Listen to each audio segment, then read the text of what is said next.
नमस्ते, सलाम, शफ शेख अलादाब दोस्तों। मेरा नाम गगन और बचपन से गगन और अभी तक भरी जवानी में ऐसा कोई भी काला कारनामा नहीं किया कि नाम बदल घूमना पड़े। और दोस्तों, आवाज से आपको लग रहा होगा ना थोड़ा सा जुकाम हो गया है, लेकिन कई लोगों ने मुझे कॉम्प्लीमेंट दिया हुआ है पहले भी कि जुकाम में आपकी आवाज और भी ज्यादा सेक्सी हो जाती है। तो अपन उसको मान लेते हैं और वीडियो आगे कंटिन्यू करते हैं। तो अपने श्रवण यंत्र को मेरे बुखार बिंदु की ओर बिल्कुल केंद्रित कर देना, क्योंकि आज हम कैप्टन अमेरिका कप्तान अमेरिका 2 को एक्सप्लेन करने वाले हैं, जो कि 2014 में आई थी। दोस्तों, आपने अगर अभी तक हमारे चैनल को सब्सक्राइब नहीं किया है तो इसे प्लीज सब्सक्राइब जरूर कर लें। तो भैया, पार्ट 1 जब खत्म होता है तो उसमें हमने पता क्या देखा था कि कप्तान अमेरिका की बॉडी को 70 साल बाद बर्फ से निकाला गया, उसे रिवाइव किया गया। अब इस पार्ट में उसके दूसरे पार्ट का सीन देख रहे हैं दोस्तों, जब कप्तान अमेरिका इस दौर में भी रहने की प्रैक्टिस कर रहा होता है तो निक फ्यूरी उसके पास आते हैं भैया, और जो कि एक बहुत ही एजेड इंसान है, वो कैप्टन अमेरिका से एक मिशन के बारे में बात करते हैं, जिसमें कैप्टन अमेरिका की साथ ही एक लड़की होती है, उसका नाम नताशा होता है। एक सीक्रेट मिशन है दोस्तों, जिसके लिए इनकी और भी टीमें बनाई जाती हैं और इन्हें लीड कर रहा होता है ये एजेंट। ये मिशन एक्चुअली कुछ लोगों को हाइड्रा की कैद से बचाना है दोस्तों, जो कि एक शिप में कैद थे। अब कैप्टन अमेरिका अपनी टीम के साथ शिप पर जाता है। वहां पर जाते ही वहां के लीडर को देखते हैं, जिसका नाम जॉर्ज होता है। यहाँ पर इनकी घमासान फाइट होती है। जॉर्ज कैप्टन अमेरिका को किक मारने लग जाता है, अपने हाथों से भी उस पर अटैक कर रहा होता है, लेकिन कप्तान अमेरिका अपनी शील्ड से अपना डिफेंस करता है भैया। उसके बाद कप्तान अमेरिका भी अपने शील्ड का इस्तेमाल करके उसकी धुनाई करने लग जाता है। जॉर्ज गिरने वाला होता है, लेकिन उसकी बॉडी भैया इतनी कमर लचकीली होती है ना, इतनी फ्लेक्सिबल होती है कि वो दोबारा खड़ा हो जाता है और कप्तान अमेरिका को जोर जोर से किक्स मारने लग जाता है और उससे कहता है कि अगर तुम में इतनी हिम्मत है तो अपना फेस मास्क उतारो और मुझसे अपने शील्ड के बगैर लड़के दिखाओ। कप्तान अमेरिका शील्ड को पीछे लगा लेते हैं, अपना मास्क उतार लेते हैं। अब दोनों के बीच में फाइट स्टार्ट होती है। कप्तान अमेरिका यानी कि स्टीव उसको बहुत मार रहा होता है, जॉर्ज भी कुछ कम वार नहीं कर रहा होता है। तभी कप्तान अमेरिका को बहुत ज्यादा गुस्सा आ जाता है और वो उसे जोर से पकड़ के एक दरवाजे से टकराता है। दरवाजा उखड़ के बाहर आ जाता है और वो दोनों नीचे गिर जाते हैं। जॉर्ज का सिर जमीन पर पड़ता है, एक मुक्का पड़ता है ना मुंह पे, उसके बाद वो गिर जाता है। ये वही रूम होता है दोस्तों जहाँ पर नताशा भी होती है। वो शिप से सारा डेटा यूएसबी में कॉपी कर रही होती है। तभी उसके पास कैप्टन अमेरिका आता है और वो कहती है कि बस मेरा काम हो ही गया। इससे पहले कि वो लोग यहाँ से निकले, जॉर्ज को होश आ जाता है। वो दोबारा इससे लड़ाई के लिए तैयार हो जाता है, लेकिन कैप्टन अमेरिका अपनी जान बचाते हुए यहाँ से अपने हेडक्वार्टर आ जाता है और निक फ्यूरी को सब कुछ बता देता है। अब यहाँ पर निक फ्यूरी उसे 3 सैटेलाइट्स दिखाते हैं। इनकी मदद से वो किसी भी दुश्मन को तबाह कर सकते थे। साथ ही नताशा उन्हें वो यूएसबी दे देती है, जिसके अंदर उसने शिप का सारा डेटा कॉपी किया हुआ था, जिसे पाकर निक फ्यूरी बहुत खुश हो जाते हैं। लेकिन जब उसे देखते हैं तो उसमें बहुत ज्यादा कोड वर्डिंग की होती है, जिसे डिकोड करने के लिए उन्हें बहुत ज्यादा टाइम चाहिए था और ये काम इतना आसान नहीं था। इनकी कंपनी का नाम दोस्तों शील्ड होता है, जो कि बहुत ही फेमस कंपनी है। ये वही कंपनी है जिसमें कप्तान अमेरिका काम करता है और नताशा की भी नौकरी यहीं पर लगी हुई है।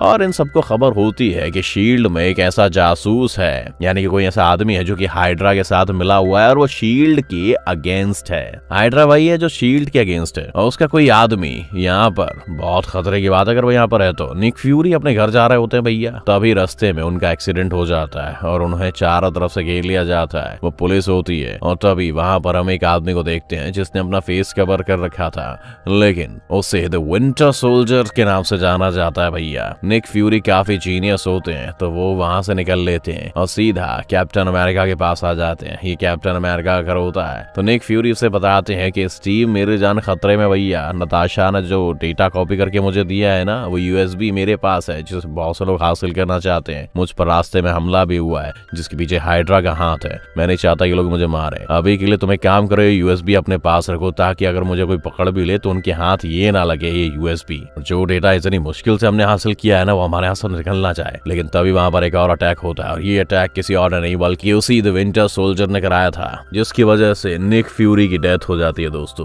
कैप्टन अमेरिका अपनी जान और वो डेटा बचाने के लिए वहां से भाग जाता है, लेकिन निक फ्यूरी की डेथ किसी को भी बर्दाश्त नहीं हो रही थी। उनकी बॉडी को हॉस्पिटल लेकर आया जाता है, उनसे रिक्वेस्ट की जाती है कि इन्हें रिवाइव किया जाए, हमें इनकी बहुत जरूरत है। इस पर अब काम होने लगता है। कैप्टन अमेरिका शील्ड के हेड के पास जाता है, जो उससे कहता है कि स्टीव, मैं जानता हूँ जिस यूएसबी में तुम लोगों ने डेटा चुराया है ना, वो निक फ्यूरी के पास है और रात को निक फ्यूरी तुमसे ही मिलने आया था। इसका यही मतलब है कि यूएसबी तुम्हारे पास है, तो चुपचाप वो डेटा मुझे दे दो, क्योंकि अभी तुम इतने अल्डर नहीं हो गए हो कि मुझे इस डेटा के बारे में कुछ पता नहीं होगा और तुम उसे लिए फिर रहे हो। तुम जानते हो कितना खतरनाक है ये। लेकिन स्टीव यहाँ पे साफ साफ मना कर देता है, कहता है मेरे पास कोई यूएसबी वगैरह नहीं है। ये कह के कैप्टन अमेरिका यानी कि स्टीव वहां से चला जाता है और एक एलिवेटर में आ जाता है। लेकिन ये बात उसे हेड से हजम नहीं होती, उसे अच्छा नहीं लगता है, तो अपने कुछ लोगों से कहता है कि एलिवेटर एलिवेटर में कैप्टन अमेरिका पे अटैक कर दो, लेकिन उसे भी कहीं ना कहीं पहले से ही शक हो रहा था। तो जैसे ही उस हेड के सारे लोग उस पर निपटते हैं उसे मारने के लिए, तो कैप्टन अमेरिका उन्हें धकेलता हुआ एलिवेटर का बटन प्रेस कर देता है, खुद की जान छुड़वाता है, जिससे वो बाहर आ जाता है।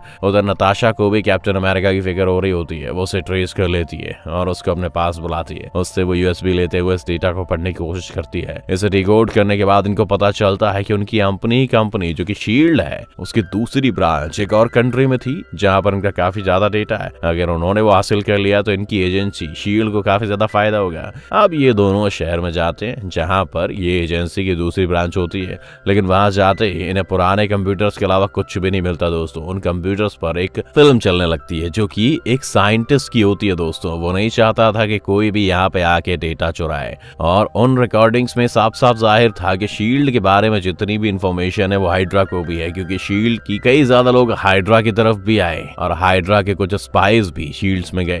तो इसीलिए शील्ड को हाइड्रा का डेटा चुराए कोई फायदा नहीं होगा, जबकि हाइड्रा को शील्ड के डेटा के बारे में जानने के लिए कोई शौक भी नहीं था। लेकिन सब एक झूठ था, क्योंकि अगर इनको इन्फॉर्मेशन चुराने की जरूरत ना होती तो हाइड्रा अपने स्पाई क्यों शील्ड में भेजती। यहाँ पर सिर्फ इन दोनों को डिस्ट्रैक्ट किया जा रहा था दोस्तों। अब दूसरी तरफ एक सैटेलाइट एक्टिवेट हो जाता है, जिसके बारे में निक फ्यूरी ने कैप्टन अमेरिका को बताया था कि ये हमारे दुश्मनों को मारेगी, जो कि हाइड्रा से ताल्लुक रखती है, उससे कनेक्टेड है। तो सैटेलाइट ये समझ लेती है कि कैप्टन अमेरिका और नताशा हाइड्रा के लोग हैं, तो वो उन पर मिसाइल छोड़ देती है। उस एजेंसी की ब्रांच तबाह होने लगती है, लेकिन कैप्टन अमेरिका जानता था कि उसके अंडरग्राउंड भी एक रास्ता है। नताशा को वहां से लेकर जाता है और उसे बचा लेता है। तभी कैप्टन अमेरिका को रियलाइज होता है कि उनकी एजेंसी में जो बंदा है जो इन पर स्पाई कर रहा है और हाइड्रा से ताल्लुक रखता है, वो कोई और नहीं बल्कि इसका अपना ही हेड है, जिसने एलिवेटर में कुछ लोग भेजे थे ताकि वो कैप्टन अमेरिका को मार सके।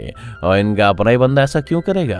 अब कैप्टन अमेरिका नताशा शील्ड की एजेंसी में नहीं जा सकते थे, क्योंकि उस हेड ने इन दोनों को धोखेबाज यानी कि ट्रेटर का करार दे दिया था। ना ही उनके पास कोई भी वेपन्स बाकी थे। यहाँ से कैप्टन अमेरिका आर्मी यूनिट चला जाता है, जहाँ पर वो अपने साथी से मिलता है जिसका नाम फैल्कन होता है। उसका भी इस मूवी में बहुत ही मेन कैरेक्टर दोस्तों। कैप्टन अमेरिका उससे सारी बात बताता है। अब ये तीनों कैप्टन अमेरिका, नताशा और फैल्कन टीम अप कर लेते हैं। इसके बाद यहाँ पर जब ये तीनों टीम अप करते हैं तो इन्हें पता चलता है कि शील्ड में एक और स्पाई है जो कि हाइड्रा की तरफ से सपोर्ट करता है। वो एक ग्लासेस वाला टकला आदमी होता है, जिसको कैप्टन अमेरिका पकड़ लेता है, बिल्डिंग से टांग देता है। कहता है कि देख, अगर तूने मुझे सच नहीं बताया ना तो मैं तो तुझे निपटा दूंगा। अब यहाँ पे वो आदमी बताता है कि तुम लोगों ने जब उस डार्क स्कल का साइंटिस्ट देखा ना, वो तुमसे हाइड्रा के बारे में बातें कर रहा था, और उसकी वजह से सैटेलाइट को ये लगा कि तुम लोग हाइड्रा के आदमी हो, और उसने तुम पर अटैक करने की कोशिश की और उस बिल्डिंग को भी तबाह कर दिया। तो हाइड्रा का यही प्लान है कि वो तुम लोगों के तीनों सैटेलाइट को अपने कब्जे में ले ले। एक को तो वो ले ही चुकी है, अब देखना वो जल्दी वक्त आएगा जब तीनों के तीनों सैटेलाइट, जो निक फ्यूरी ने जैसा कहा था ना कि शील्ड के लिए फायदेमंद है, वो अब हाइड्रा के लिए काम करेंगी। कैप्टन अमेरिका उस ग्लासेस वाले आदमी से कहता है कि तुम हमारे साथ चलो, हमें जगह के बारे में बताओ जहाँ पर ये सब कुछ होता है।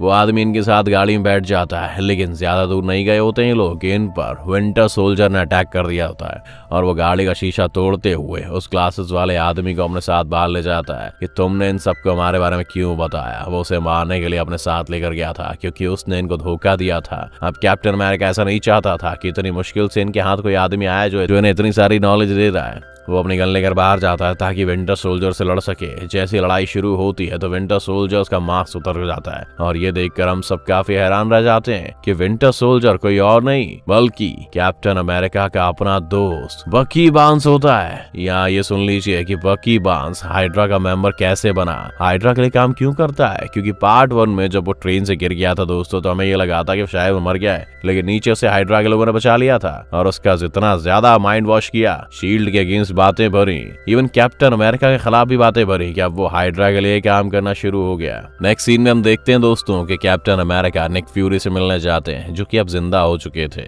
वहां जाकर उन्हें पता चलता है कि निक फ्यूरी मरे नहीं थे भैया, सिर्फ एक्टिंग कर रहे थे ताकि हाइड्रा उनका पीछा करना छोड़ दे। उनके असिस्टेंट ने तुरंत उनको हॉस्पिटल पहुंचाकर उनकी जान भी बचा ली। अब वो ठीक ठाक है। कैप्टन अमेरिका इन्हें से देखकर बहुत खुश होता है, तो निक फ्यूरी इनसे कहते हैं कि बस हमें अपने अगले मिशन की तरफ ध्यान देना होगा। तुम जैसा कि जानते हो हाइड्रा ने हमारी सब सैटेलाइट्स को हैक कर लिया है, तुम्हें बस ये करना है कि हमारे सैटेलाइट की चिप में ऐसी चेंजिंग करनी है कि वो दोबारा से शील्ड के साथ कनेक्टेड हो जाए, और शील्ड के अलावा किसी भी एजेंसी का कहना ना माने। अगर तुमने ऐसा नहीं किया तो जल्दी बाकी कंट्रीज पर इसके जरिए फायरिंग स्टार्ट कर देंगे। अब हम शील्ड की एजेंसी एजेंसी के अंदर ये देखते हैं कि उनमें से एक सैटेलाइट को लॉन्च किया जा रहा होता है दोस्तों, और वहां पर कुछ सिक्योरिटी काउंसिल के मेंबर भी आ चुके होते हैं जो कि इसमें पार्ट लेने वाले थे। उनके साथ वो हेड भी शामिल था जो कि गद्दार था। कैप्टन अमेरिका ऊंची आवाज में अनाउंस करता है कि हमारे अंदर कुछ स्पाइस मौजूद है, हमें उनको पहचानना होगा क्योंकि मैं जानता हूँ हमारा सैटेलाइट हैक हो चुका है और हाइड्रा इसको हमारे अगेंस्ट यूज करने वाला है। मेरी आप लोगों से दरख्वास्त है कि आप सब मेरा साथ दीजिए। दूसरी तरफ हम देखते हैं कि सिक्योरिटी काउंसिल जिसका वो हेड भी शामिल था, उसके साथ एक बूढ़ी औरत भी होती है जो कि अचानक से उन पर गन पॉइंट कर लेती है और उन्हें किक मारने लगती है। अब बहुत हैरान होते हैं कि हमारी मेंबर होने के बावजूद भी हमारे साथ ऐसा क्यों कर रही है। तभी वहां पर एक लड़की कहती है, यही बूढ़ी औरत, कि मैं नताशा हूँ। साथ ही वो अपने असली रूप में भी आ जाती है और कहती है कि मैंने तो बस एक्टिंग की ताकि मैं तुम लोगों के साथ यहाँ पर आ सकूं, हर चीज पर नजर रख सकूं। तुम लोग कितने मासूम हो। निक फ्यूरी भी वहीं पर आ जाता है और सीधा उस हेड के पास आकर कहता है कि तुमने शील्ड का जो भी डेटा चुराया है उसे डिकोड करके हमें वापस कर दो। वो हेड उसे मना करते हुए कहता है कि तुम यहाँ कैसे आए, तुम तो मर चुके थे। एक सोल को डेटा देने का क्या फायदा है। वो यहाँ पर निक फ्यूरी का मजाक उड़ाने लगता है। तो अभी निक फ्यूरी अपनी आंख से वो कपड़ा हटाते हैं और जो उसने पहन रखा होता है, इनफैक्ट उनकी आंख में एक एडवांस टेक्नोलॉजी मौजूद थी जो कि कुछ भी रीड कर सकती थी, इवन अगले इंसान की आंखों को भी रीड कर सकती थी, उसके दिमाग के सारी मेमोरी, साथ ही साथ वो डिकोडिंग भी कर सकती थी। निक फ्यूरी अपनी आंख से उस हेड की आंख की तरफ देखते हुए वो सारा डेटा रीड कर लेते हैं और इसकी डिकोडिंग भी कर लेते हैं। साथ ही साथ वो नताशा से कहते हैं कि इसके सारे लोगों को निपटा दो। अब वो दोनों फाइटिंग करके उन सब लोगों को मार देते हैं। अब उधर कैप्टन अमेरिका भी अपना काम बहुत अच्छे तरीके से कर रहा होता है। जैसा कि उसे निक फ्यूरी ने कहा था, वो सैटेलाइट के अंदर जाकर उसमें से हाइड्रा की चिप को रिमूव कर देता है और शील्ड की चिप डाल देता है, जिससे उस सैटेलाइट पर फिर से शील्ड का कब्जा हो जाता है। उसको कंट्रोल निक फ्यूरी की असिस्टेंट ही कर रही थी, लेकिन तभी वहां पर बकी वांस यानी कि विंटर सोल्जर आ जाता है। यहाँ पर कैप्टन अमेरिका अपने दोस्त से लड़ना नहीं चाहता था क्योंकि अभी भी उसके पास उसकी वो सारी मेमोरीज होती हैं उस टाइम की जो उसने बकी बांस के साथ अच्छे से गुजारी थी, लेकिन वो नहीं जानता था कि बकी बांस के दिल में अब उसके लिए कितनी नफरत है। वो तो ब्रेन वॉश किया जा चुका है क्योंकि इस हद तक, इस लिमिट तक उसका ब्रेन वॉश किया जा चुका है कि अब वो ठीक नहीं हो सकता। विंटर सोल्जर उस सैटेलाइट के साथ लड़कर कैप्टन अमेरिका पर फायरिंग करने लगता है। वो उसके पास आकर उसे मुक्का मारता है, लेकिन कैप्टन अमेरिका आगे से खामोश होता है, उसे कुछ भी नहीं कह रहा होता है। लेकिन तभी सैटेलाइट में आग लगने लग जाती है और उसके कुछ पार्ट नीचे गिरने लग जाते हैं। तभी कैप्टन अमेरिका विंटर सोल्जर को, अपने बकी बांस दोस्त को, ये बताता है कि ये सैटेलाइट अब हमारे कब्जे में है। तो विंटर सोल्जर उसे पंचेस मारने से रुक जाता है और सैटेलाइट के तबाह होते ही वो दोनों नीचे पानी में गिर जाते हैं।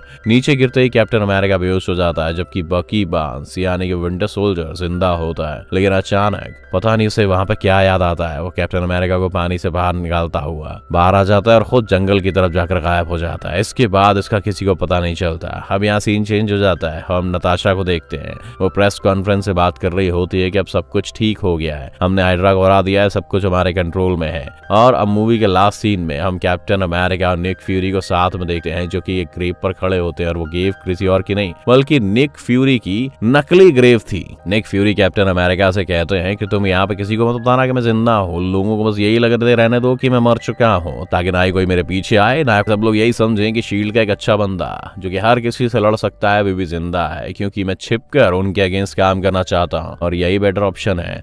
आखिर में हम कैप्टन अमेरिका और फैल्कन को एक साथ देखते हैं जो कि आज भी बकी बांस की तलाश में होते हैं। इसी के साथ दोस्तों इस मूवी का यही अंत हो जाता है। अगर आपको मूवी पसंद आई हो तो हमारे चैनल को जरूर सब्सक्राइब करें दोस्तों। अगर वीडियो पसंद आया हो तो उस वीडियो को लाइक भी कर दें। Thank you.